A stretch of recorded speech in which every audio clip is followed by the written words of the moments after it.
Banyak orang bilang kalau mau sukses kita harus menjadi spesialis, kuasai satu bidang sampai mendalam, dan jadilah ahli di sana. Saya pun setuju. Selama hampir satu dekade, saya hidup di dunia itu, dunia laboratorium yang penuh dengan angka eksak dan reaksi kimia yang udah pasti. Tapi begitu saya melangkah keluar dari laboratorium dan masuk kepada kerjaannya saat ini di ruang rapat manajemen, saya menyadari satu hal yang cukup mengejutkan.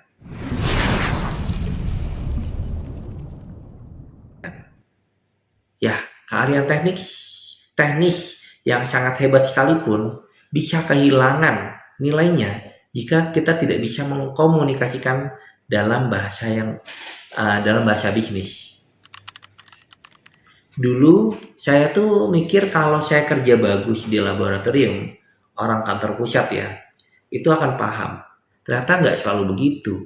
Di lab itu kita bicara tentang akurasi, instrumen. Nah, di bisnis orang tuh bicara akurasi laba.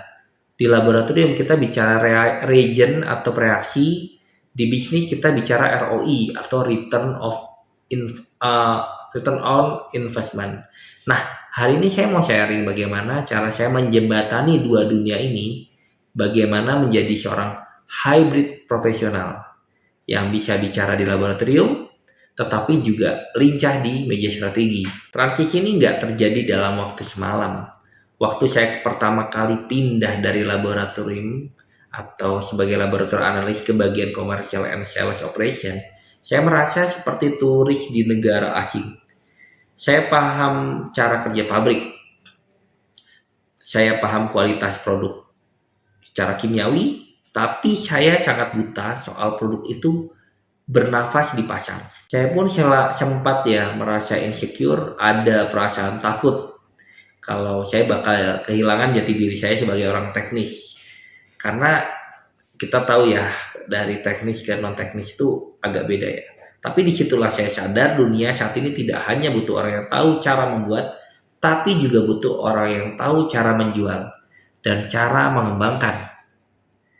Pilihan saya waktu itu tuh ada dua, atau hanya dua ya. Tetap di zona nyaman sebagai ahli laboratorium atau memberanikan diri mengambil uh, kuliah lagi hingga selesai S2 untuk memahami mesin besar bernama perusahaan ini.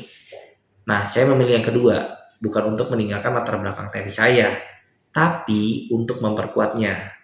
Sehingga saya masih tetap harus belajar terus. Lalu apa sih sebenarnya hybrid skills itu?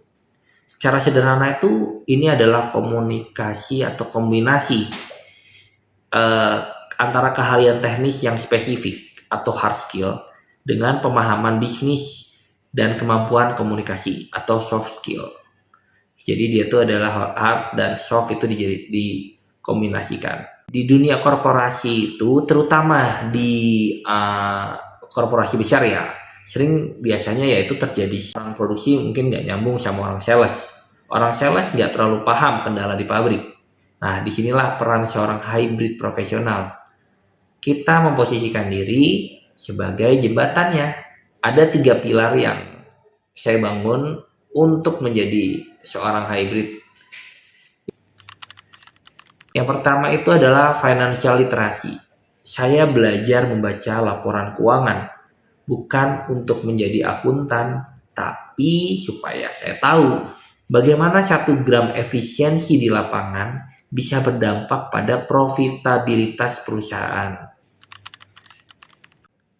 Dan yang kedua, strategic thinking. Saya mulai bertanya, kenapa bukan kenapa bukan cuma bagaimana? Kenapa produk ini harus sampai ya pada waktu tertentu? Apa dampak sosial dan ekonominya?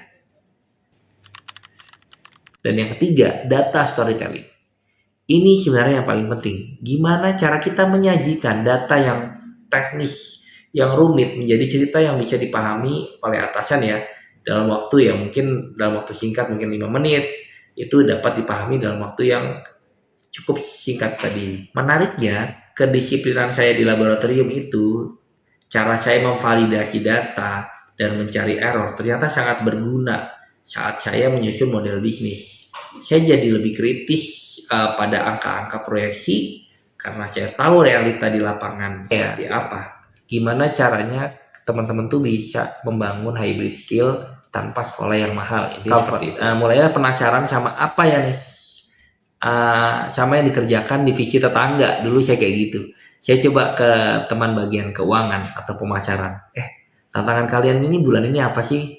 Memahami kesulitan orang lain adalah cara tercepat untuk belajar bisnis. Yang kedua, belajarlah menjelaskan pekerjaan teknis kamu kepada orang awam. Kalau kamu bisa menjelaskan proses kimia yang sangat rumit kepada anak kecil, mungkin orang yang awam tadi, dan dia paham, berarti kamu sudah punya modal jadi komunikator bisnis yang baik atau yang hebat. Yang ketiga, jangan pelit untuk investasi diri. Baca buku, ikut kursus singkat. Contohnya kalau saya kemarin ambilnya risk management, atau sesederhana menonton video edukasi strategi kayak gitu. Ingat ya, ijazah itu menurut aku ya mungkin memberi kamu kerjaan, tapi kalau hybrid skill itu memberi kamu jalan untuk kedepannya kamu. Nah, rekan-rekan profesional, dunia masa depan itu bukan milik mereka yang paling pintar di satu bidang saja. Dunia itu di masa depan milik mereka yang bisa menghubungkan titik-titik atau connecting the dots dari berbagai disiplin ilmu itu. Inilah alasan kenapa saya terus berusaha meningkatkan skill dan berusaha beradaptasi dengan situasi yang ada. Saya ingin banget meneliti lebih dalam bagaimana integrasi antara keahlian praktis di lapangan dengan kebijakan strategis dan yang bisa menciptakan keberlanjutan bagi industri. Jangan pernah minder dengan latar belakang teknismu. Justru itu adalah pondasi yang sangat kuat.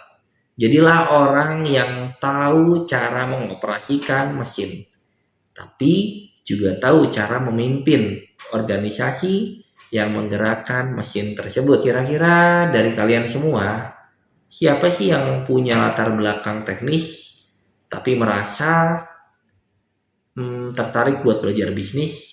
Atau mungkin sebaliknya? Coba share deh di kolom komentar.